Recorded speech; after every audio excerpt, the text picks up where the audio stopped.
மகிமைக்காக இந்த வருடம் தொடங்கி 2024ஆம் ஆண்டு தொடங்கி ஒரு மாதத்தை கழித்து 2வது மாதத்துக்குள்ளே பிரவேசிக்கவும் 2வது மாதத்திலே அதிகாலையிலே கர்த்தரை தேடவும் கர்த்தர் கிருபை பாராட்டினபடியால் நாம் ஆண்டவரை ஸ்தோத்திரிக்கிறேன். போன ஜனவரி மாதம் முழுவதும் தேவன் நம் குடும்பங்களையும் ஊழியங்களையும் நம்முடைய வேலைகளையும் நம்மையும் தேவன் நடத்தினார். இந்த 2வது மாதம் பிப்ரவரி மாதம் முழுவதும் நம்முடைய ஊழியத்தையும் நம்முடைய வேலைகளையும் நம்முடைய குடும்பத்தையும் தேவன் நடத்துவார். இந்த மாதம் திருச்சபைக்கு கர்த்தர் என்ன வாக்குத்தத்தத்தை கொடுக்கிறார் என்று சொல்லி நாம் பார்ப்போம். 1 ராஜாக்கள் எழுதின புஸ்தகம் 1 அதிகாரம் 12ஆம் வசனத்தில் கீழ்ப்பகுதியை நாம் வாசிக்க போகிறோம். நீ வா, உனக்கு நான் ஆலோசனை சொல்லுவேன். நீ வா, நான் உனக்கு ஆலோசனை சொல்லுவேன். கர்த்தர் இந்த மாதம் நமக்கு நம்முடைய குடும்பத்திற்கு தனிப்பட்ட வாழ்க்கையில தனிப்பட்ட நேரங்களில தனிப்பட்ட மனிதனுடைய ஜீவியத்தில் திருச்சபைக்கு ஊழியத்திற்கு கர்த்தர் கொடுக்கிற ஒரு வாக்குத்தத்தம், நான் உனக்கு ஆலோசனை சொல்லுவேன். ஆனால் நீ என்னிடத்திலே வா, நீ என்னிடத்திலே வா, நான் உனக்கு ஆலோசனை சொல்லுவேன். நீ என்னிடத்தில் வருவையானால் நான் உன்னை கரம்பிடித்து உன்னை நடத்துவேன். நீ என்னிடத்தில் வருவையானால் உனக்கு ஆலோசனை சொல்லுவேன். அதுதான் கர்த்தர் சொல்றாரு. நீ என்னிடத்தில் வா, நான் உனக்கு ஆலோசனை சொல்லுவேன். அப்போ அதுக்கு மேல் வசனத்திலே, அதே வசனத்திலே மேல் பகுதியை நாம் வாசிக்கும் போது, இப்போது உன் பிரயாணனையும் உன் குமாரனுடைய சாலமோனுடைய பிரயாணனையும் தப்புவிக்கும்படி நீ வா, உன் ஜீவனை தப்புவிக்கும்படி அல்லது உன் ஆயுசு நாட்கள் பெருகி இருக்கும்படி அல்லது தேசத்தில் நீடூடி வாழும்படி தேசத்தில் நல்ல சரீர சுகத்தோடு நீ இருக்கும்படி நீ என்னிடத்தில் வா, நான் உனக்கு ஆலோசனை சொல்வேன். இன்னைக்கு நிறைய பேர் கேட்க வேண்டிய வர ஆலோசனை கேட்காம வேற எங்கெங்க போய் ஆலோசனை கேட்பான். அந்த ஆலோசனை குடும்பங்களிலே தாறுமாறாகும், அல்லது குடும்பங்களிலே குழப்பங்களை கொண்டு வரும், அல்லது குடும்பங்களிலே பிரச்சனைகளை கொண்டு வரும், அல்லது குடும்பங்களிலே சண்டைகளை வரும், பிரிவினைகள் வரும், மனஸ்தாபங்கள் வரும், துக்கங்கள் பெருகும். அதுதான் வேதம் சொல்லப்பட்டிருக்கிறது. நீ என்னிடத்திலே வா, நான் உனக்கு ஆலோசனை சொல்லுவேன். நாம் இந்த மாதம் முழுவதும் தனிப்பட்டவர்களாய் கணவனாய் இருந்தாலும் மனைவியாக இருந்தாலும் யாராக இருந்தாலும் ஃபர்ஸ்ட் அவரை தான் சார்ந்து, ஆண்டவரை எனக்கு என்னப்பா சொல்றீங்க, எனக்கு என்ன கைட் பண்றீங்க, அல்லது எனக்கு என்ன வழி நடத்துறீங்க, எனக்கு என்ன சொல்றீங்கன்னு சொல்லி கர்த்தரை சார்ந்து ஒரு மனிதன் ஆலோசனை கேட்பானால் கர்த்தர் அவரை நடத்துவதற்கு இந்த மாதத்திலே கர்த்தர் சுத்தமுள்ளவராய் இருக்கிறார். அல்லேலூயா. இந்த மாதம் தேவன் உன்னை கரம்பிடித்து நடத்துவேன் என்று சொல்றார். நீ வா, நான் உனக்கு ஆலோசனை சொல்லுவேன். என்ன ஆலோசனை? உன் ஜீவனை தப்புவிக்கிற ஆலோசனை. மரண பிரச்சனைகள் வரலாம், மரண போராட்டங்கள் வரலாம், மரண பள்ளத்தாக்கிலிருந்து உன்னை தப்புவிக்கிற, அல்லது உன்னை மரணத்திலிருந்து உன்னை விடுவிக்கிற, உனக்கு கைலெஸ் பண்ற கர்த்தருடைய ஆலோசனையாக இருக்கிறது. ஆமென் சொல்லுங்க. அல்லேலூயா. வேதத்துல நம்ம வாசிக்கிறோம், நீதிமொழிகள் எழுதின புத்தகத்துல 11ஆம் அதிகாரம் 14ஆம் வசனத்திலே நம்ம வாசிக்கும் போது, நீதிமொழிகள் 11ஆம் அதிகாரம் 14ஆம் வசனத்திலே வாசிக்கும் போது, ஆலோசனை இல்லாத இடங்களிலே ஜனங்கள் விழுந்து போவார்கள். நல்ல கவனிக்கணும். ஆலோசனை இல்லாத இடங்களிலே ஜனங்கள் விழுந்து போவார்கள், இடறி போவார்கள். ஆலோசனை மிக முக்கியம். நிறைய பேர் நம்ம இன்னைக்கு இந்த உலகத்துல எதிர்பார்க்கிறது என்ன? பணம் தான் முக்கியம். பணம் இல்லாத ஒரு மனுஷன் வாழ முடியாதுன்னு நினைப்போம். பதவி இல்லைன்னா அந்த மனுஷன் இந்த உலகத்துல வாழ முடியாதுன்னு நினைக்கிறவர்கள் உண்டு. செல்வாக்கு இல்லைன்னா வாழ முடியாதையா, இல்லைன்னா கார் பைக் இல்லைன்னா இந்த உலகத்துல வாழ முடியாது சார். இதுக்கு எல்லாத்துக்கும் மேலா கர்த்தர் சொல்றாரு, ஆலோசனை வேணும். ஆலோசனை இல்லை என்றால் ஒரு மனுஷன் விழுந்து போவான். அவன் எப்படிப்பட்டவனாக இருந்தாலும், அவன் எப்படிப்பட்ட ஒரு பதவியில் இருந்தாலும், அவன் எப்படிப்பட்ட ஒரு ஸ்தானத்தில் இருந்தாலும் கர்த்தர் சொல்றார் அவன் விழுந்து போவான். வேதம் சொல்லுது ஆலோசனை இல்லாத இடங்களிலே ஜனங்கள் விழுந்து போவார்கள். அப்போ பிரியமான கர்த்தருடைய பிள்ளைகளை, இந்த மாதம் முழுவதும் நாம் நம்முடைய குடும்பம் விழுந்து போகாதபடி, அல்லது நம்முடைய குடும்பம் பின்தங்கி போகாதபடி, நம்முடைய குடும்பம் பின்தங்கி வறுமையிலே மாட்டிக்கொள்ளாதபடி, அல்லது நம்முடைய குடும்பம் ஆபத்திலே போய் மாட்டிக்கொள்ளாதபடி, அல்லது நீயோ அல்லது உன் கணவனோ அல்லது மனைவியோ பிள்ளைகளோ ஆபத்திலே சிக்கிக் கொள்ளாதபடி நாம் கர்த்தருடைய ஆலோசனை கேட்டுதான் நடக்க வேண்டும். இந்த மாசம் உனக்கு என்ன பிரச்சனை வரும்னு எனக்கு தெரியாது, உனக்கு என்ன ஆபத்து வரும்னு எனக்கு தெரியாது, உனக்கு என்ன நெருக்கடி வரும்னு எனக்கு தெரியாது, என்ன போராட்டம் வருதுன்னு எனக்கு தெரியாது. ஆனா கர்த்தர் சொல்றாரு, இந்த மாசம் அவர் ஆலோசனை கேட்டால் என்னை தப்புவிக்கிற மாசம். அங்க சொல்லுங்களேன், அல்லேலூயா. அவருடைய ஆலோசனை கேட்கிற மனுஷன் விழுந்து போக மாட்டான், விழுந்தாலும் எழுந்து நடப்பான், விழுந்தாலும் எழுந்து நடப்பான். ஆனா ஆண்டுடைய ஆலோசனை கேட்காத ஒரு மனுஷன் விழுந்து போவான் என்று வேதம் சொல்லுது. இதுல ரெண்டு விஷயத்துல நம்ம பார்க்கிறோம். 11-14 ஆலோசனை இல்லாத இடங்களில் ஜனங்கள் விழுந்து போவார்கள். அதிக ஆலோசனைக்காரர் உண்டானால் சுகம் உண்டாகும். ஆமென் சொல்லுங்க, அல்லேலூயா. ஆலோசனை இருக்கிற இடத்துல சுகம் உண்டு, ஆலோசனை இருக்கிற இடத்துல சுகம் உண்டு. அங்க ஜனங்கள் விழுந்து போவதில்லை. ஆலோசனை இருக்கிற இடத்துல கர்த்தர் சுகத்தை தருகிறார். ஆலோசனை இருக்கிற இடத்துல கர்த்தர் சுகம் உண்டாவது. அங்க ஜனங்கள் விழுந்து போவதே இல்லை. என கேட்டுக்கொண்டிருக்கிற கர்த்தருடைய பிள்ளையே, அப்போ நான் கர்த்தருடைய ஆலோசனையை தேடுகிறவர்களாக நாடுகிறவர்களாக வாழ வேண்டும். அதுதான் கர்த்தர் சொல்றார், வா நான் உனக்கு ஆலோசனை சொல்லுவேன், உன்னை தப்பு வைப்பேன், மரண பள்ளத்தாக்கிலிருந்து உன்னை தப்பு வைப்பேன், மரண படுக்கையிலிருந்து உன்னை தப்பு வைப்பேன், உனக்கு வருகிற பயங்கர ஆபத்திலிருந்து உன்னை தப்பு வைப்பேன், உனக்கு வருகிற பயங்கர இக்கட்டிலிருந்து உன்னை தப்பு வைப்பேன். ஆனா யாருடைய ஆலோசனை கேட்கணும்?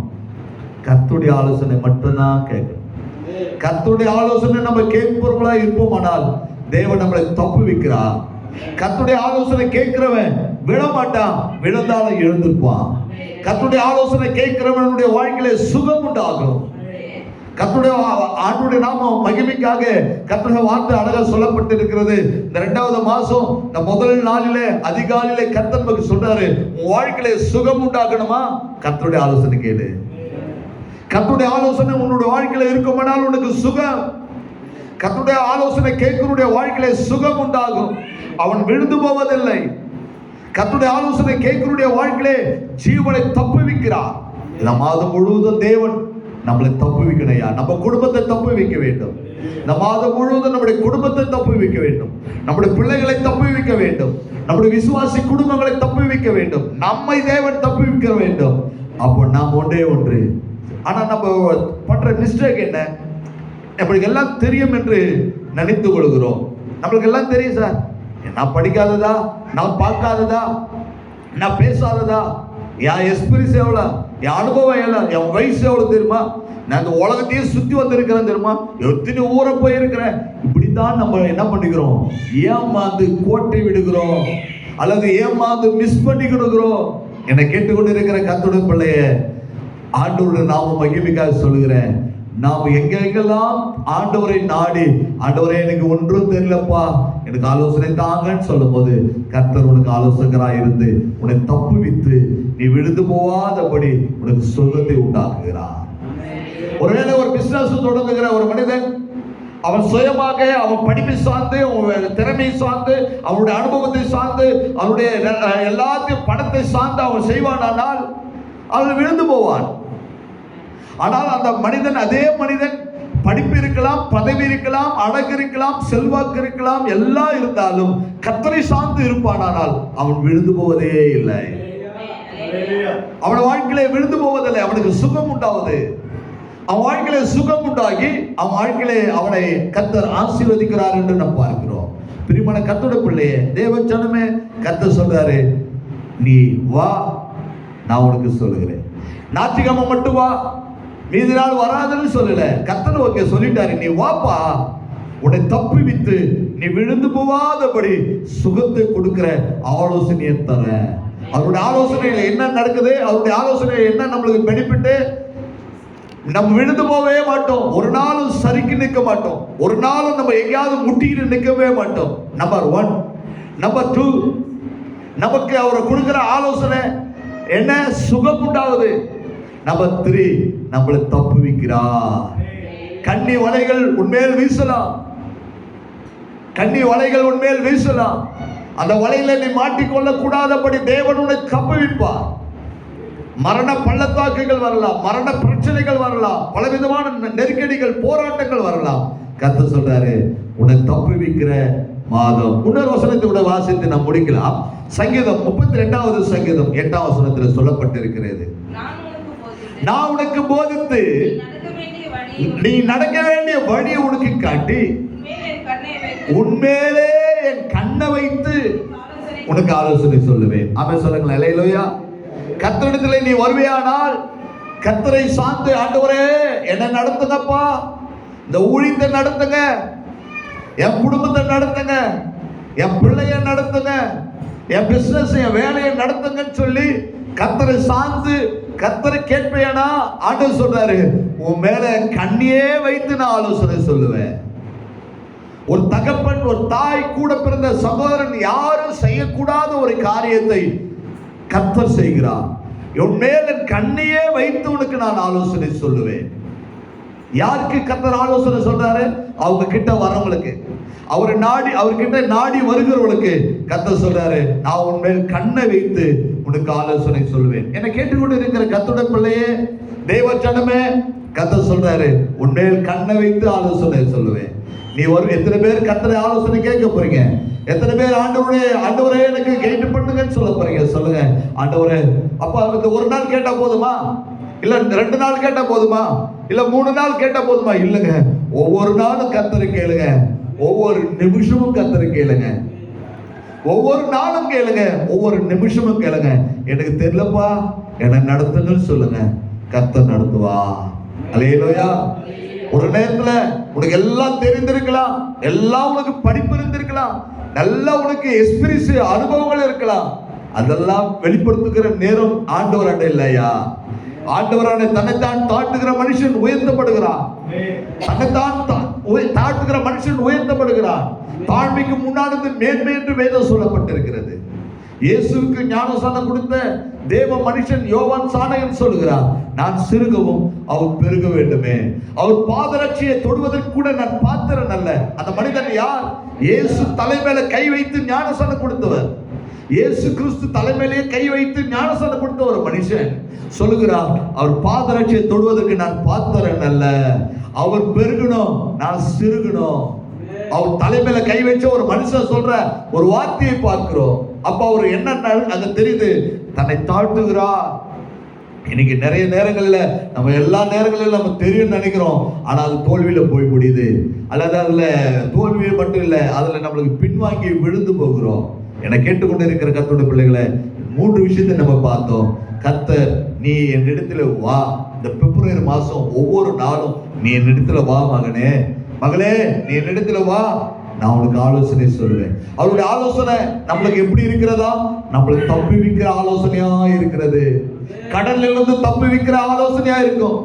வியாதியிலிருந்து தப்பி வைக்கிற ஆலோசனை, வியாதியிலிருந்து தப்பி வைக்கிற ஆலோசனை, கடல்ல இருந்து தப்பி வைக்கிற ஆலோசனை. தீய நண்பர்களோடு கூட நம்மளுக்கு ஆபத்து இருக்கலாம், தீய உறவுகளில் இருந்து நம்மளுக்கு ஆபத்துகள் இருக்கலாம், அதுல இருந்து தப்பி வைக்கிற ஆலோசனை, அல்லது பலவிதமான மாந்திரிக கிரியிலிருந்து தப்பி வைக்கிற ஆலோசனை கர்த்தர் உனக்கு தருகிறார். முதல்ல அவருடைய ஆலோசனை தப்பி வைக்கிற ஆலோசனையா இருக்கிறது. அவருடைய ஆலோசனையை நீ கேட்டா நீ விழுந்து போவதே இல்லை. இந்த மாசம் முழுவதும் நீ விழுந்து போகவே மாட்டீங்க. அவன் சொல்லுங்க, அல்லேலூயா.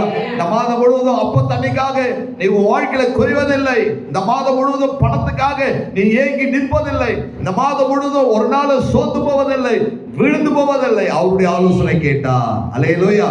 3வது, அவருடைய ஆலோசனையிலே சுகம் உண்டாவது. அல்லேலூயா.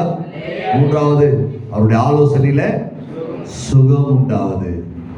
அவருடைய ஆலோசனையிலே தப்பி வைக்கிறார், அவருடைய ஆலோசனையில விழுந்து போவதில்லை, அவருடைய ஆலோசனையிலே சுகம் உண்டாவது. என்னை கேட்டுக்கொண்டு இருக்கிற கர்த்தருடைய பிள்ளையே, தேவ ஜனமே, கர்த்தர் சொல்றாரு, நீ வா, நான் உனக்கு ஆலோசனை சொல்லுவேன்.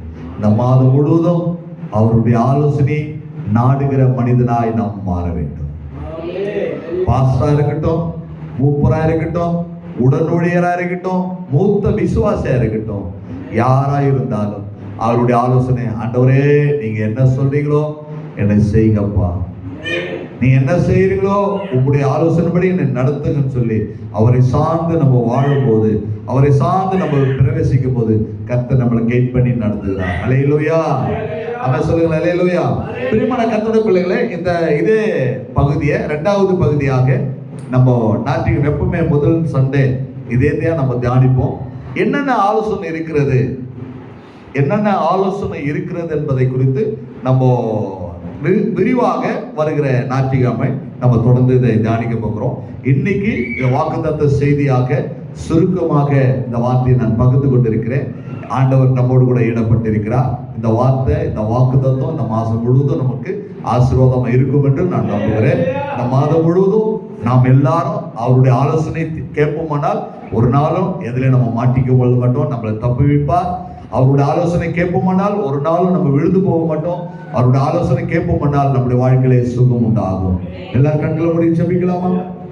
எல்லாரும் கண்கள் மூடி ஜெபிக்கலாம். கர்த்தர் நம்மோடு கூட பேசின இந்த வார்த்தைக்காக எல்லாரும் கண்கள் மூடி ஜெபிக்கலாம். இந்த 2வது மாசத்துல கர்த்தர் நமக்கு கொடுத்த இந்த வாக்குத்தத்தத்தின்படி 1 ராஜாக்கள் 1 அதிகாரம் 12ஆம் வசனத்துல கீழ்ப்பகுதியில கர்த்தர் நம்மோடு கூட பேசி இருக்கிறார். மகனே நீ என்னிடத்துல வா, மகனே நான் உனக்கு ஆலோசனை சொல்லுவேன், மகளே நீ என்னிடத்துல வா, நான் உனக்கு ஆலோசனை சொல்லுவேன். நான் கொடுக்கிற ஆலோசனை உன்னை தப்புவிக்கிற ஆலோசனையா இருக்கும். நான் கொடுக்கிற ஆலோசனை நீ ஒரு நாள் சோர்ந்து போய் இடறி விழ மாட்ட மகளே, மகனே நீ இடறி விழ மாட்ட.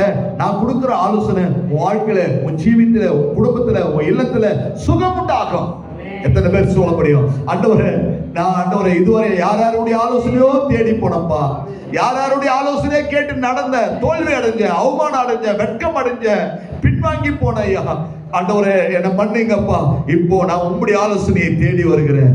நீர் என்னை கரம்பிடித்து நடத்துங்க, நீர் எனக்கு ஆலோசனை வாங்கப்பா, நீர் எனக்கு ஆலோசனை வாங்க என்று சொல்லி எல்லாரும் ஜெபிக்கலாமா? கர்த்தாவே உமக்கு நன்றி செலுத்துகிறோம், இயேசுவே உமக்கு நன்றி செலுத்துகிறோம். எல்லாரும் ஜெபிக்கலாம், எல்லாரும் ஜெபிக்கலாம். கர்த்தர் நம்மோடு கூட இடப்பட்டதற்காக, கர்த்தர் நம்மோடு கூட பேசின இந்த வார்த்தைகளுக்காக, கர்த்தர் நம்மோடு கூட பேசின இந்த வார்த்தைகளுக்காக இயேசுவே உமக்கு நன்றி, இயேசுவே உமக்கு நன்றி. ஆண்டவரே கிருபை உள்ளவரே, கிருபை உள்ளவரே, நன்றி இயேசப்பா, நன்றி ஆண்டவரே, நன்றி ஆண்டவரே. Thank you Lord, thank you Lord, thank you Lord, thank you Lord, thank you Lord, thank you Jesus, hallelujah.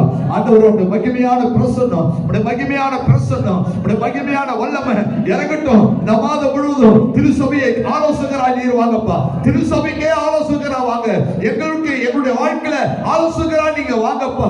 உங்களுடைய ஆலோசனை கேட்கிற இடத்துல ஆண்டவரே தப்புவிக்கிறவராய் இருக்கிறீங்கப்பா. உங்களுடைய ஆலோசனை நாங்க கேட்போமானா ஆண்டவரே எங்களுடைய வாழ்க்கையில சுகம் உண்டாவது. உங்களுடைய ஆலோசனை நாங்க கேட்போமானா நாம் விழுந்து போவதில்லை. எங்கள் ஆலோசனையின்படியே நடத்துங்கப்பா. எல்லாரும் ஜெபிக்கலாமா? இந்த வாக்குத்தத்த வசனம் இந்த மாதம் முழுவதும் நமக்கும் நம்முடைய திருச்சபைக்கும் ஆசீர்வாதமாய் மாறும்படியாக யாராவது ஒருவர் கர்த்தரால் ஏற்பட்டவங்க ஜெபிங்க. இந்த வார்த்தையின்படியே கர்த்தர் நம்மை ஆலோசனை படுத்தி நம்மளை நடத்தும்படியா ஜெபிக்கலாமா? யாராவது ஒருவர் கர்த்தரால் ஏற்பட்டவங்க